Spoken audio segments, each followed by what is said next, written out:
cat that stood up before, though. So at least I could have done without the screaming, but he sits up and is like, but like behind me at my desk.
Good evening, everyone, and welcome.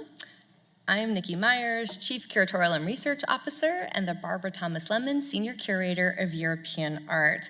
I'm thrilled to see you all coming out tonight. We know there are a ton of art events starting this week with Nasher Prize and Dallas Art Fair, among many other competing programs. So we are so grateful and happy to have this wonderful audience with us here tonight for our annual Richard R. Brettell Lecture. Before I begin, I'd like to recognize Carol and Roger Horchow for having established an endowment to support this important lecture series. The Horchows dedicated this annual program to their dear friend and former DMA director, the late Rick Brettell, in celebration of European art in the DMA's permanent collection from the 19th and 20th centuries.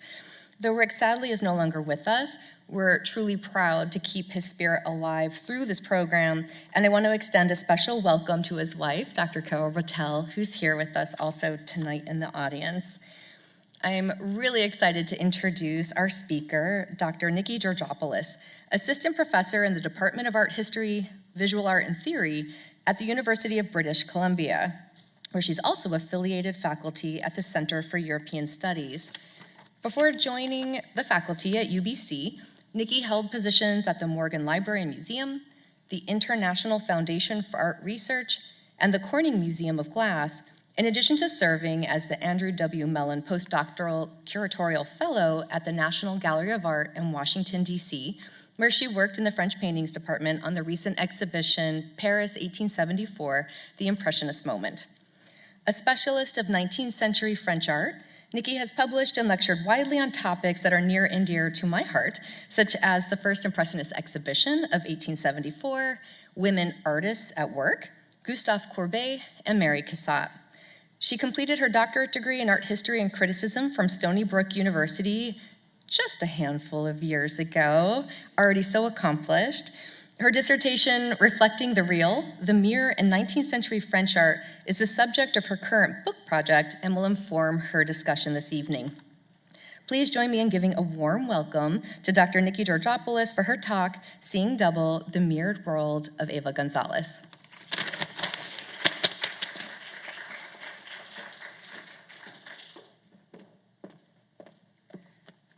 Thank you so much for that introduction, and thanks for being here with me tonight. It's such an incredible honor to be speaking with the name Rick Brettell right below mine. It's a little surreal as someone who read and admired Rick's work as a scholar and a curator, as an undergrad, as a graduate student, and to be invited by Nikki number one, as we call her, the other Nikki, to whom I'm the other Nikki, truly, whose work I've admired since the earliest days of my graduate work in art history. It's truly surreal to be here. All right, I'll get started. Can everyone hear me okay? Sounds good? Great.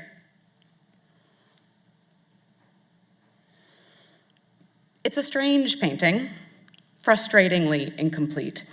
Let's start with the most fully realized element of Eva Gonzalez's Afternoon Tea, painted around 1874 and acquired by the Dallas Museum of Art in 2018.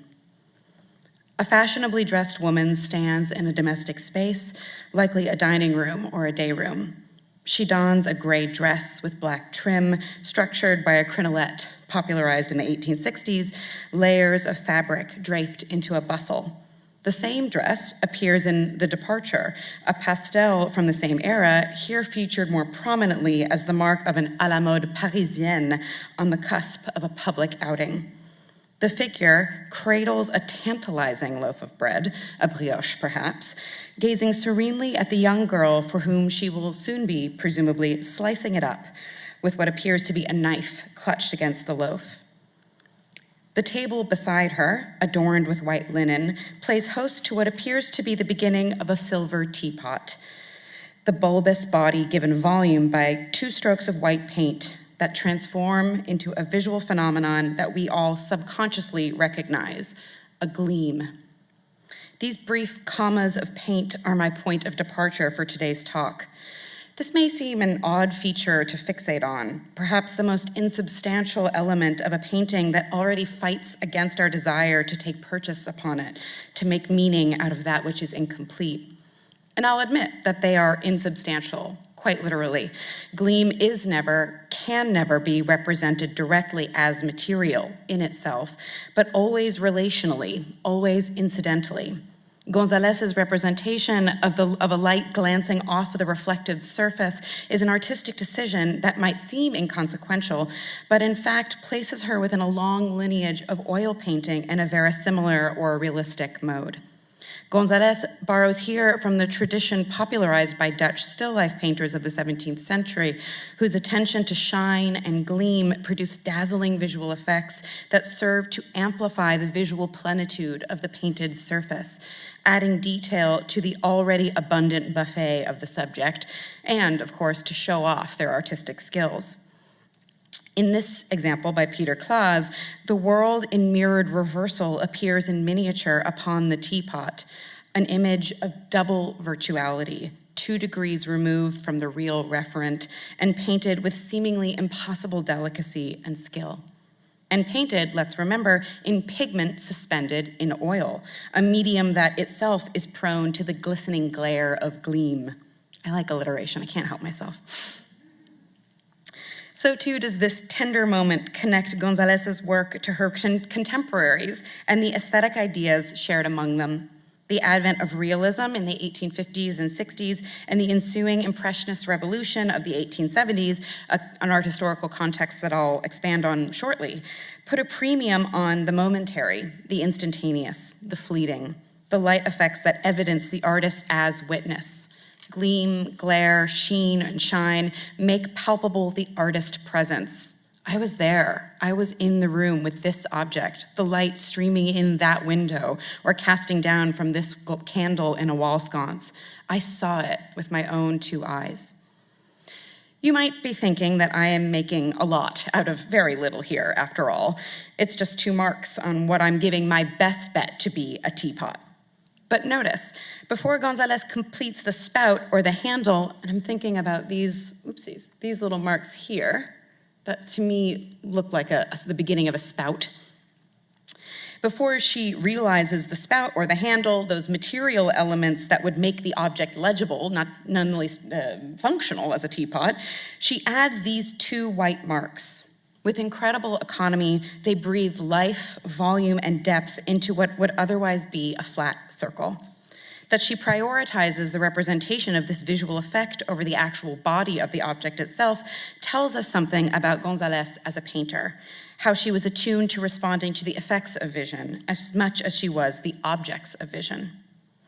This is borne out throughout the rest of the painting. Look just to the right of our half-realized teapot. Brushy horizontal white strokes set the table, the linen appearing to pinch at the farthest point of the tabletop's arc. Gonzalez creates a gulf on the surface, white pigment skirting around a darker oval of darker ground. I am yet again drawing your attention to how the painter constructs a visual effect rather than an object, something automatically, unthinkingly processed by our brains, a shadow. Like the shine off the teapot, the shadow works to create a coherent world within the picture plane, endowing it with the details that make the scene plausible or possible. Indeed, the shadow of the young girl's head confirms for us the reality of the gleam on the teapot. Both suggest a light source from the upper left register of the painting. And the fun doesn't stop there. I'm assuming you're all having fun by now. Let's shift our gaze over to the opposite corner of the canvas, where 3 dishes hang mounted on the wall, roughly rendered to recall the ever-popular blue and white Chinese export porcelain or its European copycats that I know from my own grandmother's house, which is just up the road in McKinney, as it happens. Here, too, we find Gonzalez's loving attention to light as it glances off the glassy surface of the cut corner platter, again represented by brief touches of white paint. I've been dancing around the problem of this painting, the one that brings me here today. I have traversed the picture plane and conveniently skipped across the most glaring example of Gonzalez's gleam, the wide, sketchy pane of glass that fills the space between her 2 figures. I'll be perfectly honest, I have no idea what this is. Okay, that's not true. It's more accurate to say that I have too many ideas of what this is. Is it a window, a glass paned door, an enclosed cabinet, or something else entirely, perhaps a mirror? I would stake some cash and my professional reputation that it is glass of some sort. Gonzalez drags a brush coated with gray, maybe what remained after sketching in the bodice of the woman's dress, across this rectangular area with a light hand. On top of the umber ground and brown underlayers already in place, the gray takes on an icy, silvery sheen that joins it with the other scintillating surfaces across the canvas. For the remainder of my talk today, I'm going to proceed with the possibility that it is a mirror. It certainly would not be unheard of within Gonzalez's oeuvre. In the years leading up to our painting's creation, mirrors feature in a number of her works in different sizes and shapes. But for the sake of argument, let's keep open the idea that it's not a mirror, that it's simply a pane of glass in some form or fashion. As we have already seen, surfaces don't have to actually be mirrors in order to act as reflectors. And indeed, the earliest mirrors in human history were made of obsidian, bronze, or other such materials. Another of her paintings from this same era reminds us of the capacity of windows to catch our reflections, light glancing off the pane, a shadow of the figure's profile.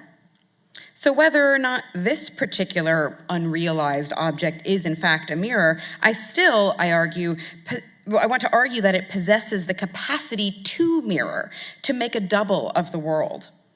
It is this doubled world that I take as my topic today, contextualizing the glassy surfaces of the afternoon tea within a broader tendency in painting in the mid-19th century. But before we get to all of that good stuff, it's worth taking a step back for a little biographical information on our painter. Born in Paris in 1849, Eva Gonzalès was raised in a household filled with art and artists.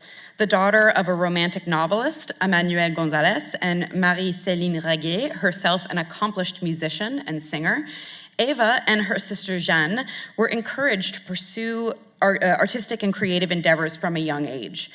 Both sisters exhibited an aptitude for painting early on and, as was typical of the era, began their training at home.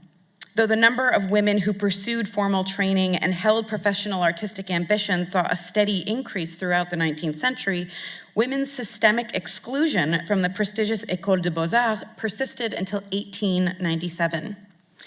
Admittance into the école was a well-worn path toward artistic achievement, run as it was by the most respected and accomplished artists of the French art establishment. Prohibition from that institution, however, proved an insufficient means of snuffing out women's aspirations. Of the many private studios that proliferated in the 19th century, a number of them offered admittance to women, though often for nearly double the price that their male colleagues would pay in tuition. One such studio was that of Charles Chaplin, not Charlie Chaplin, himself both a graduate and teacher at the state-sponsored école and a well-loved portrait painter of France's fashionable classes. At the tender age of 17, Gonzalès became a student in Chaplin's studio, encouraged by her parents and their progressive social circle. Under Chaplin's tutelage, Gonzalès honed her craft as a painter, as a figure painter, attending the morning life drawing sessions offered by the Atelier. But her career would take a definitive turn in 1869, when she was introduced by the Belgian painter Alfred Stevens to the latest enfant terrible, the naughty child, of the French art world, Edouard Manet. Manet had made a name for himself in the early 1860s with his explosive, rebellious figure paintings featured at the Salon des Refusés. The Salon, a mainstay of the French art world since the 17th century, was the official annual or biannual, depending on the era, exhibition venue for emerging and established artists alike, juried by teachers from the Académie, which was the name of the École des Beaux-Arts after 1863. Admittance into the Salon offered artists critical opportunities for exposure, including, of course, to prospective buyers. By the 1860s, however, the conservative Salon found itself under sustained attack by a counterforce of rebellious artists that we now refer to under the umbrella term of the avant-garde. Most closely associated with the political and aesthetic radicality of Gustave Courbet, the realist turn in the 1850s and 60s saw a rejection of the staid traditions of academic painting, bucking the hierarchy of genres that favored mythological, biblical, and historical scenes in favor of depictions of contemporary life. Painting, Courbet famously declared, should consist only of the representation of things that are visible and tangible to the artist. While Courbet trained his eye and brush on the working and middle classes, Manet's brand of avant-gardism took another tack, his reputation cemented by the outrageous, unidealized nudes of the mid-1860s that scandalized and entranced viewers in equal measure. Now known as the grandfather of Impressionism for his moral and material support of that next generation of artists who also made their mark on the early history of the avant-garde, Manet was at the peak of his radical reputation when he made Gonzalez's acquaintance. By February 1869, she was officially his student, the first and only student he would ever take on. Interestingly, this did not constitute a total break from her earlier, more traditional teacher, Chapelain. Gonzalez made her salon debut in 1870, exhibiting 3 works and listing herself, as was customary for all young artists, as a student of Chapelain. And I'm showing you here the catalog from that year's salon, and you can see here under her name, born in Paris, student of Monsieur Chapelain. This was a strategic move, as Chapelain himself was a member of the jury. Nevertheless, the work on view spoke for itself. Of the 2 oil paintings and pastel that she exhibited that year, the work that received the most critical attention and was eventually bought in by the state, a sign of its success, was The Bugler, a painting that pays unmistakable homage to Manet's Pfeiffer of 1866. If that were not enough to confirm their association, Manet's own contribution to that year's salon was a portrait of the painter herself, hard at work in an improbably and impractically clean white dress in her studio. Though she would never exhibit with the Impressionists and would continue to pursue recognition within the official venue of the Salon, Gonzalez's association with Manet tethered her to the radical avant-gardism in which he played a pivotal role. One writer in 1875, for instance, wrote a playfully scathing sardonic editorial, congratulating sarcastically, of course, Manet on his ascendancy to the directorship of the Académie des Beaux-Arts. Bidding a facetious farewell to the academic heroes of Jean-Léon Gérôme, Alexandre Cabanel, and Isidore Pisse, the writer notes their replacement by such figures as Claude Monet, Berthe Morisot, and our very own Eva Gonzalès. Manet and his followers, the writer proclaims, had successfully staged an artistic coup d'etat. As he writes, the realists have arrived. As my brief gloss has just indicated, this was already, however, decades in the making by 1875. Following the politically incendiary canvases of Courbet in the 1850s and Manet's Succès du Scandale in the early 1860s, in 1868, the critic Jules Castagnary called for a revolution. If successful, he asserted, painting could become, quote, a social organ, a permanent mirror in which humanity could contemplate its own image through time. This brings us back to the topic at hand. Castagnary's choice of metaphor, the mirror, was far from novel. The mirror had long served as a symbolic analog for the visual arts for thousands of years, reaching back as far as Plato's Republic, in which Socrates describes the mimetic effect of painting as holding a mirror up to the world. And yet, the timing of Castagnary's comment is significant. Not only was he defending a movement in painting that promised to faithfully reflect the world, much like a mirror would, but so too was he doing so in the midst of another revolution, the explosion of the glass and mirror industry in France. The mid-19th century witnessed an unprecedented constellation of advances in the chemical, mechanical, and commercial production of plate glass, resulting in the production of mirrors of unprecedented size, luminosity, and affordability throughout Europe, circulated by the nascent boom of consumer capitalism. Just 3 years prior to Castagnary's clarion call in 1865, the glass manufactory of Saint-Gobain, which was the most prominent in France and in Europe at large, celebrated its 200th anniversary by announcing a new policy and procedure, the culmination of decades of research, the replacement of mercury with silver in the plating of glass mirrors. For hundreds of years, mirrors had been tinned, that is, created by planing a plate of glass with a coating of mercury tin amalgam, which is highly unstable and prone to degradation. Let's take, for instance, this mirror, manufactured around 1814 by the Brettell workshop, now in the collection of the Musée des Arts Décoratifs in Paris. In the image that we're looking at, which I cribbed from their website, the mirror pane appears as a blank, featureless field, a smooth gradient of gray that hints at the silvery surface of a mirror, telegraphing that if we were to walk right up to it, we would be greeted by a perfect likeness of ourselves. But in reality, the mirror pane is possessed of its own complicated visuality.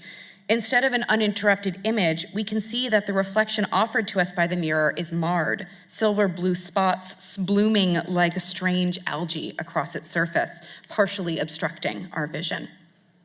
These marks are intrinsic to the nature of the mirror itself. What we're seeing here are the results of physical imperfections and chemical instabilities of the mirror-making process. So glass mirrors are made, as I said, by depositing an even layer of a liquid state metal onto a highly polished glass surface, typically in today's mirrors, aluminum is what's used, which is then coated with a number of other chemical layers to secure the bond between the mirroring agent, that's to say the metal, and the glass, and to protect that agent from any physical interference like scratches. In all likelihood, this mirror would have been made with that mercury tin amalgam, the most common material used in glass mirrors in this period.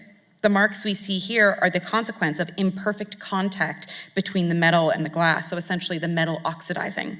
I get to be a sort of pretend chemist at this point. Mercury's notoriously unstable nature means that period mirrors, a selection of which you see here, me doing my dissertation research, period mirrors are often plagued not only with tarnishes such as this, but also with a gray haze that casts over the whole surface, creating a strange doubled double, a reflective surface that seems almost haunted. In contrast, the silvered mirror offered a reflection that was brighter, clearer, and truer than had ever been seen before. An 1862 report in a popular scientific journal extolled the prodigious luminosity achieved by silvered mirrors, comparing them directly to their mercurial predecessors. Quote, cheaper than ordinary mercury mirrors, silvered mirrors are also incomparably more beautiful. As the quote suggests, silvering was also faster and cheaper on the whole than the mercury tin process. It cut production time of a single mirror from 18 days to just 6. Silvering thus radically changed the economic status of mirrored glass, allowing it to be produced at greater sizes and quantities and for a fraction of the price. Concurrently, thanks to new developments in mechanized casting and polishing equipment that arose around the same time, glass itself was also getting cheaper. Between 1802 and 1884, the price of a square meter of polished sheet glass dropped from 205 francs to just about 40, which is to say in today's dollars about $1,300 to just 250. What is more, these advances in production processes meant that glass was also getting bigger. By 1867, Saint-Gobain was producing panes of mirrored glass measuring 12 by 19 feet, which represented a 400% increase in capacity since 1806. It's hard to overstate the extent to which these chemical and mechanical advances affected the nature of not only the market, but also of public space. It is equally difficult today to imagine now how this might have altered the fabric of collective urban experience. We're so accustomed to catching our own reflection in the windows of shops and the mirrored glass of modern skyscrapers like the ones here in Dallas. It borders on the banal to even think about. But this is a relatively new experience on the greater timeline of human history. The mirror revolution irrevocably changed the face of Paris and other major urban centers. Paris, a city built of creamy gray Lutetia limestone, was seemingly suddenly glimmering with windows and mirrors in the mid-19th century. As one slightly overexcited visitor to the French capital exclaimed, quote, Paris, where you can hardly take a step without catching sight of your dearly beloved self, mirror after mirror, in cafes and restaurants and shops and stores, in hair-cutting salons and literary salons, in baths, and everywhere, every inch a mirror. Very excited. This change in urban experience would also have represented, for many, a profound shift in their own sense of their own appearance. According to physicists who have very patiently tried to use small words to explain this to me, a mirror must be at minimum half of a person's height in order for them to see their full body reflection. So in the decades and centuries before the perfection of large-scale pane glass, that means that only those in the uppermost echelons of society, such as those lucky souls who walked the Hall of Mirrors at Versailles, would have had access to that full body reflection. The so-called mirroring of Paris changed all that, a phenomenon named by the literary scholar Isabel Armstrong as the democratization of the reflection, as the mirror broke free of the halls of the ultra-wealthy and proliferated in shops, bars, cafes, and homes. As a commodity, the mirror thus underwent a transition, like so many others during the Industrial Revolution, from a luxury product to a firmly middle-class one. A trade catalog from a Parisian miroitier advertised offerings of myriad shapes and sizes. A mirror measuring about 4 by 2 feet, so large enough for most people to see their full body reflections, cost 120 francs, or about $500 in today's currency. No meager sum, surely, but still one that was accessible to a larger swath of French society than in decades prior. As they proliferated in public and private spaces alike in the mid-19th century, so too did mirrors begin to appear with increasing frequency on the pages and canvases of artists across both the academic and avant-garde traditions alike.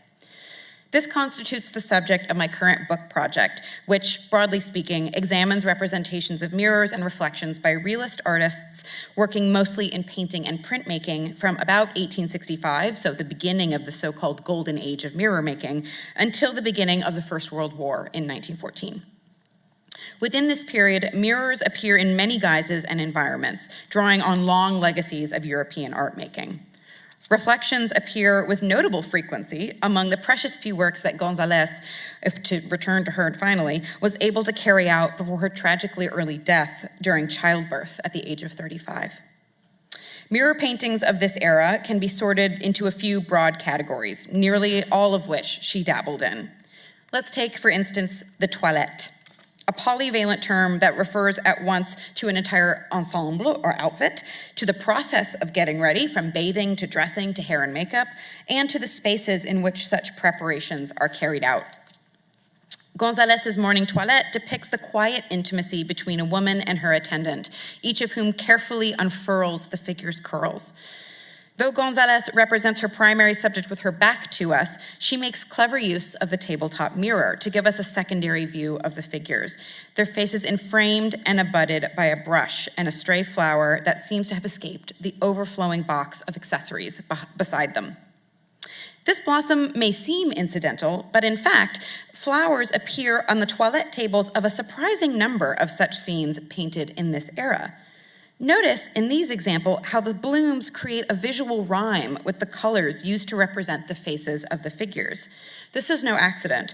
The mid-19th century saw the rise of something that will sound familiar to those of us who wear makeup today, a natural beauty trend.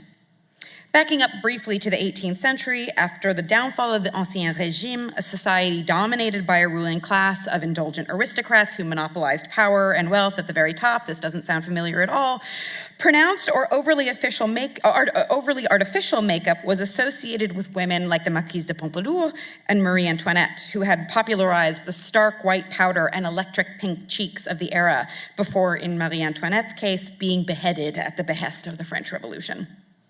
Makeup thus signaled indulgence, even 100 years on from the French Revolution, and in the mid-19th century had also come to represent another kind of indulgence, that of sexual promiscuity.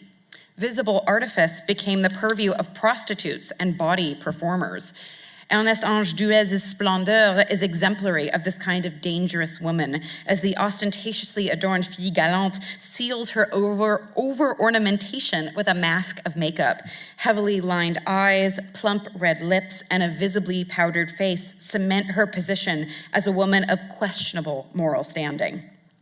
Makeup and women's appearances at large were read as an indication of a woman's inner self, an index of her soul. Despite this widely held suspicion toward makeup and the threat that it apparently posed to feminine morality and, by extension, to social order, the cosmetic industry flourished in the 19th century, transforming makeup into a middle-class commodity, much like the mirror, with the onset of the Industrial Revolution and the accessibility it afforded. Catering to new tastes and social norms, the cosmetics industry shifted away from the old world body artifice toward an insistence on natural beauty associated with health, hygiene, and purity of both body and soul.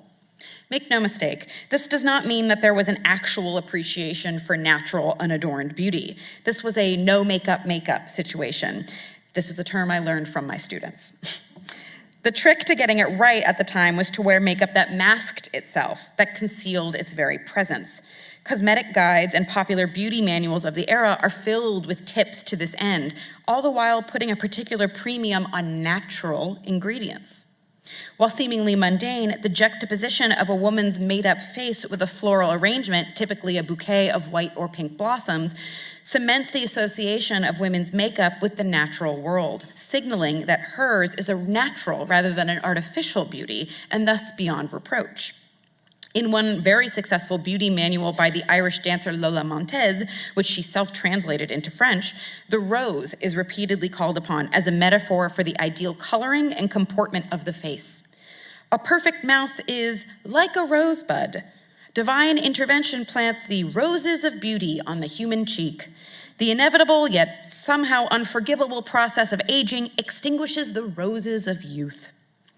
Gonzalès and her contemporaries made use of the organic associations of the flower by placing it in close proximity to their subject, selecting similar tones in which to render their faces. The mirror, a long-standing symbol of feminine beauty, acts as their aid, often redoubling their appearances to ensure the reputation of the sitter, as women's bodies were read as legible texts, sites of judgment of not only their appearance, but again, their very inner being. Decisions in dress and makeup had serious import. As Montez writes in her manual, quote, "If it be true that the face is the index of the mind, the recipe for a beautiful face must be something that reaches the soul." Indeed, the golden age of the mirror was one of increased scrutiny on the body at large.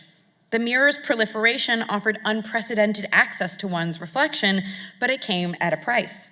In the context of public architecture, the mirror featured prominently in the apparatus of surveillance. Stretched across the walls of bars and department stores, plate glass mirrors transform into operatives of what Michel Foucault would come to describe as the empire of the gaze, invoking Jeremy Bentham's panopticon to describe a state of permanent visibility in which the power to see is overtaken by the state of being seen. In the wake of the revolutionary uprising of the Paris Commune in 1871, civilian surveillance by the Parisian police reached fever pitch in the 1870s. Elizabeth Carlson has written convincingly of the mirror's role in this public surveillance in Third Republic France, particularly as security measures against shoplifting in Parisian department stores, where plate glass mirrors functioned at once to monitor shoppers and to spectacularize merchandise by doubling and illuminating it. Taken together, these iterations of the mirror's political power render the body prone, subject to suspicion and surveillance, a readily manipulated consumer. But even within the private sphere, the mirror makes the body vulnerable. The toilette was, more often than not, a motif that operated voyeuristically, an image whose primary purpose was not to glorify the quiet, ordinary moments of a woman's day, but instead to cater to that ever-avaricious male gaze, granting a titillating glimpse into an otherwise private, intimate moment. In many such toilette scenes, the mirror functions not as a tool of self-knowledge, but instead serves only to amplify the visual availability of its mistress, reducing the female body to an object for consumption, put on display for the delight and delectation of the viewer. Such objectification was a well-worn tradition by the 19th century. This is nothing new. And the mirror was a common accessory in the toilette, functioning both practically by augmenting a figure's visibility to the viewer as well as symbolically, as it had long since been linked to an apparently inherent feminine character flaw, vanity. Many of the era's toilette scenes join the sexual scintillation of looking upon a woman in a state of semi-undress with a sense of moral superiority, as if the figure's self-obsession excuses or even invites such sexual attention and perhaps derision. It's no surprise that feminine autoeroticism became a subject of great interest for both artistic and pseudo-medical practitioners in this era, later, of course, formalized in 1914 in the psychosexual disorder named by Sigmund Freud as narcissism.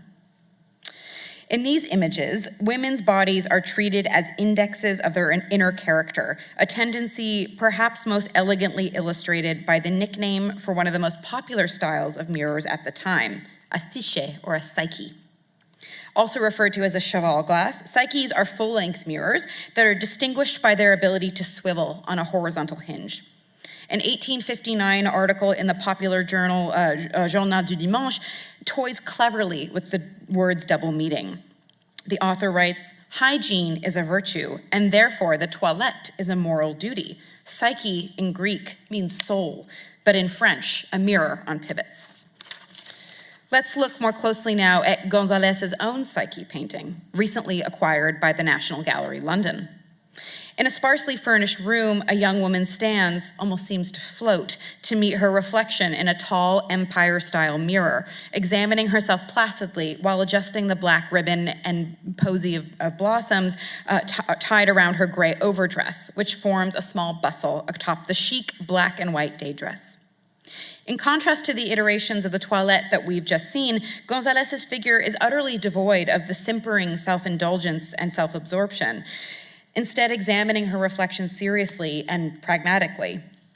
Gonzalez renders the figure's face somewhat brusquely, exchanging detail for a strong shadow that cleanly divides the face into two planes.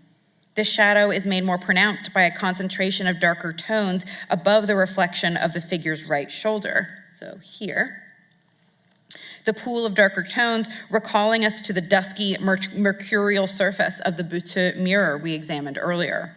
The lack of clarity of the figure's features might have been a function of the mirror's surface as it was of painterly license. The mirror was likely made in the period before the advent of silvering. The distinctive triangular pediment and golden ornament depicting two winged figures raising a wreath are typical of the French Empire style, named for the years of the Napoleonic Empire in the first 15 years of the 19th century. A mirror of a similar style appears in a number of paintings by another contemporary of Gonzalez, Berthe Morisot. Also of the Empire era, this mirror, a Morisot family heirloom, appears in a half dozen or so paintings by Morisot. Interestingly, though I don't have time to get into it here, in every instance of the mirror's appearance throughout her oeuvre, as far as I can tell, Morisot obscures its neoclassical pediment, its most distinctive feature, drawing our attention down instead into the mirror pane. In many ways, the biographies of Morisot and Gonzalez bear a number of striking similarities. Similarly born into an affluent family with significant ties to the cultural milieu, Morisot and her sister Edma were similarly encouraged to nurture their artistic talents in a private atelier, going on to be tutored later by the renowned landscape painter Camille Corot. Under Corot's careful training, Morisot found her way into the salons of the 1860s, only to break with the official art world when she threw her hat in with that group that would become known as the Impressionists, founding the group and exhibiting with them, unlike Gonzalez, throughout the 1870s and 1880s. She too was a favorite of Manet, and eventually his sister-in-law. Though he never took her on as an official student, they were serious artistic interlocutors. So too did he favor her as a portrait subject, as we see here. Morisot, in fact, was openly jealous of the attention that Manet paid to Gonzalez, as she wrote in a letter to her sister, quote, "Manet lectures me and holds up that eternal Mademoiselle Gonzalez as an example. She has poise, perseverance. She's able to carry out anything to a successful undertaking, whereas I'm not capable of anything." Little whiny. Artistic egos and rivalries aside, Morisot's mirror paintings prove a productive point of comparison for those of Gonzalez, as they were a favorite and frequent motif. Among her contributions to the third Impressionist exhibition of 1877 was La Psyché, a painting staged and made in Morisot's living room cum studio on the Rue Guichard. A young woman, seen in profile, regards her own reflection, her head bent in quiet, almost solemn contemplation. Though dressed only in a simple chemise, there is a kind of ambivalence in the figure's sexual availability, as if her sensuality was displaced into Morisot's own feathery brushwork and dappled surfaces. Observing as much as she is observed, Morisot's model pensively considers her own reflection, not unlike that of Gonzalès. Both painters take seriously the possibility of true contemplation beyond the vain indulgence that characterizes so many mirror images of their era. The inscrutability of their expressions, the blurring of their features on the mirror pane, restores a sense of privacy to the otherwise revealing motif. The same can be said of a later painting by Morisot, which, even though it features a semi-nude model, forestalls overt eroticism through the artist's coloristic, muscular brushwork that obscures her model's face and breasts from our view. Instead, Morisot pictorializes the relationship between the physical and the psychical, the external appearance and the inner being, the gesture of the coiffure or the hairstyle or the arranging of the hair here acting as a surrogate for self-making. This is achieved not only through the de-eroticized intimacy of the painting, but also by Morisot's inclusion of her own image on the canvas. Seen in mirrored reversal, Morisot's portrait of 1873, carried out by Edouard Manet, appears just above the figure's left forearm. Morisot's portrait here signals the psychological import of her own painting, of the mirror pane, of the potential for her figure's body to signify beyond mere appearance. The mirror here is pried loose from its usual voyeuristic portrayals of the sitter to attend to the work of binding surface and substance into something durable and coherent. Indeed, Gonzalès and Morisot's mirrors' works are often discussed in relation to those of Manet himself, such as the boldly licentious Nana, the geometry-defying Bar de Folie Bergère, and the experimentally abstract Before the Mirror, which joins his colleagues' canvases in its aesthetic rejection of a plainly sexualizing representation of the figure in favor of a more sensuous, painterly facture. It is telling, I think, that many descriptions that circulated online and in the press to mark the National Gallery's acquisition of Gonzalez's Sichet note that she carried out the painting around 1869 to 70, quote, just after she became Manet's only formal pupil, to quote the museum's own website copy. This subtly, or perhaps not so subtly, links the painting's creation to her exposure to Manet and to his work. And yet, this painting is dated 6 years before Manet took an interest in mirrors in his own practice. The same can be said for Morisot. While her interest in mirrors is frequently discussed along the timeline of her friendship with Manet, she was, as Nicole Myers, my treasured host and brilliant colleague here at the DMA, has observed, the first among the Impressionists to exhibit a toilette scene, of which many would follow. Alfred Stevens, the painter who occasioned the introduction between Manet and Gonzalès, would go on to paint at least a dozen works containing mirrors throughout the 1870s and 80s, all after and while Gonzalès carried out her own works. And I can't help myself but to throw in one more example here. 5 years before Gustav Caillebotte painted this work, recently purchased by the Getty Museum for an astonishing $53 million, Gonzalès beat him to the punch, playing with the reflective capacity of light on a window pane. My point is not a sort of playground battle of who got there first, or to deny that Gonzalès was influenced by the men around her, but rather to illustrate that how we talk about women's work in the 19th century is important. How we ascribe influence and its direction, directly or otherwise, matters. Gonzalès and Morisot were not simply followers of Manet, they were his interlocutors. As a teacher myself, I can tell you with certainty that the cliché of teachers learning just as much from their students as the other way around is a cliché for a reason, because it's true. In the age of realism, the mirror was the symbolic analog par excellence for painting itself, a promise to reflect the real world within a frame. How might we reconsider its presence in the oeuvres of realist artists like Manet, Stevens, Caillebotte, and other men if we more accurately and faithfully represent the flow of influence between them and their women counterparts, as it was, that is, moving in both directions? How might we revise the canonical history of realism itself? This returns me at long last to the afternoon tea and its shimmering surfaces. Infuriatingly vague though that strange object in the background is, we are nevertheless able to recover from it Gonzalez's exposure to and interest in the discourses of realism in her era. Glint, shine, and gleam, all of these works work to speak to the artist's encounter with the world and to her faithful execution of her vision upon the canvas. But there's one more element of the painting that I have managed to mostly overlook until now, the second figure in the painting, the young girl. Her face turned away from the picture plane, she gazes up at her elder companion, her bodily comportment readily recognizable as towing the line between patience and expectance. She looks, she waits, she learns patience, the slight smirk on the older figure's face perhaps suggesting an instructive withholding. Here too is another mirror, that of a young child and her role model. I'm reminded now, of all things, of Aristotle, who described imitation, or mirroring, as innate to human nature, a tendency that is central to our capacity to learn. We learn by mirroring. Here, Gonzalez foreshadows what another realist artist of her era will take up the mirror as a favorite motif. In Mary Cassatt's Young Women and Children paintings and pastels and prints, mirrors are emblems of intergenerational exchange, of the passing of knowledge between the ages. But this is a story for another time. You'll have to invite me back for another talk. In the moments I have remaining, I feel compelled to address the particular personal significance of delivering this lecture here today in Dallas. I am so grateful for the invitation and for the opportunity to share my research with you here. Though I live and teach in Canada, I'm American. I was born in New York and have lived in 7 different states, including this one.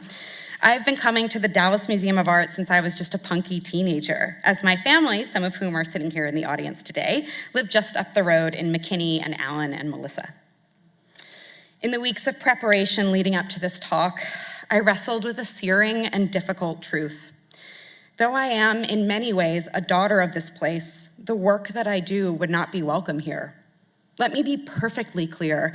The research that I've just presented to you is undergirded by feminist methodologies and mobilizes a practice of history and art history that is informed by gender studies, theories of intersectionality, and the belief that a better understanding of history might lead us to a more equitable future.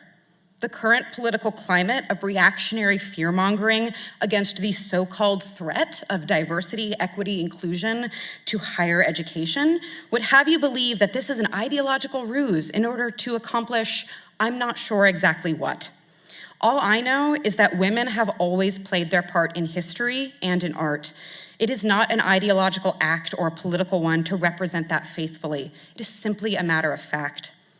It is not lost on me that I only feel free to do this kind of work without fear of retaliation, or even, as in many harrowing cases that we've seen in recent weeks, wrongful imprisonment, because I live and work in a place that actually believes in and defends my freedom of thought and expression.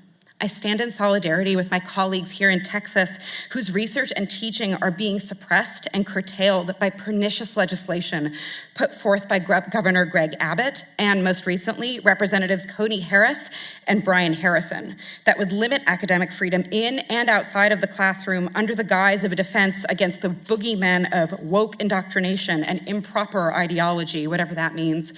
Texans, I know a thing or two about self-determination and the importance of the independence of thought, about freedom as a shared value. Surely they can be trusted to think critically for themselves. So I ask you to call your state representatives and demand that they vote no on House Bill 2548 and defend the freedom that Texans purport to hold dear. Thank you so much for your attention tonight.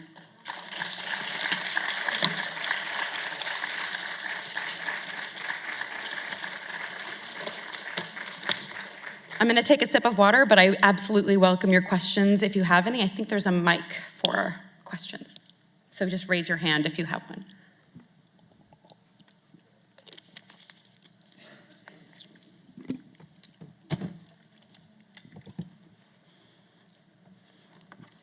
Thank you very much. That was super interesting. I am wondering if you know anything or could speak about Gonzalez's relationship to photography, both the daguerreotype and also the glass negative. You can see yourself in it. So I was wondering if there was any connection. Thank you.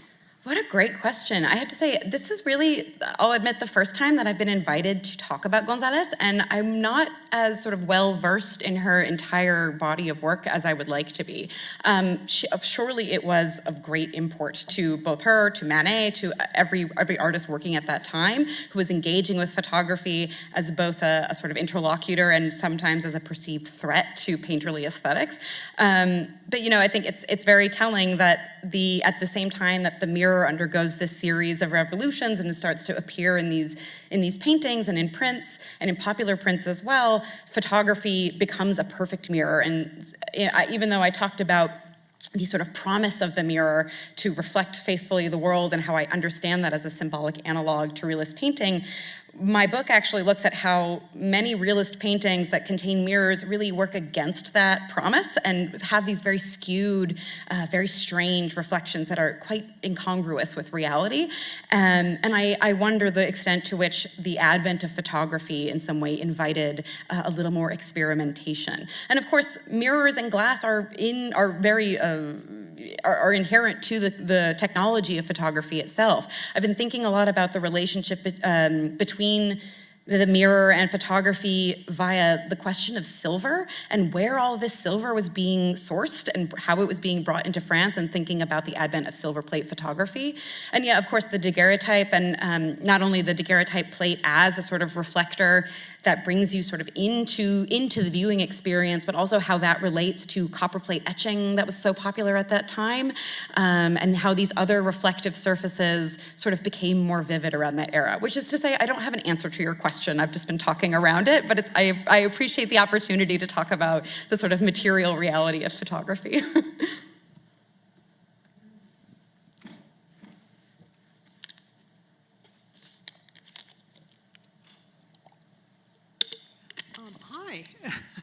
Hi. Can you hear me? Yes. No, it's really interesting to hear your comments about art, the feminist movement, and history. Mm-hmm.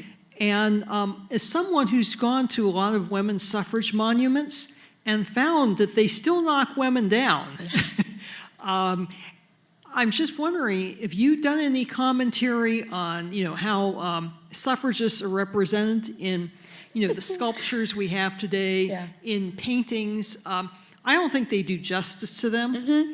And then also, I have another question. Was Eva Gonzalez, was she a suffragist? One thing that really bugs me in hearing about French history is how they trivialize the French suffrage movement. Yes, yeah. They act like it was a gift from de Gaulle. Yeah. And, they really understate how the women resistance activists played such a pivotal role. Absolutely. I mean, as far as I'm concerned, in a sense, they did what the British suffragettes and the American Alice Paul and Lucy Burns suffragists did for British and American women. Yeah, thank you. Oh, sorry. And I just have one more thing to say. You've really got my juices going. But I saw there was a very good documentary on forbidden relationships in France and Germany during World War II. And they did talk about the misogyny in both countries. But damn it, they never talked about in 1944, French women finally got the vote. Yeah. After activism began with the limp de gauche. Yes. I had a lot to say. Sorry. No, don't apologize. This is a topic that is super near and dear to my heart, and any opportunity I have to talk about it is really exciting.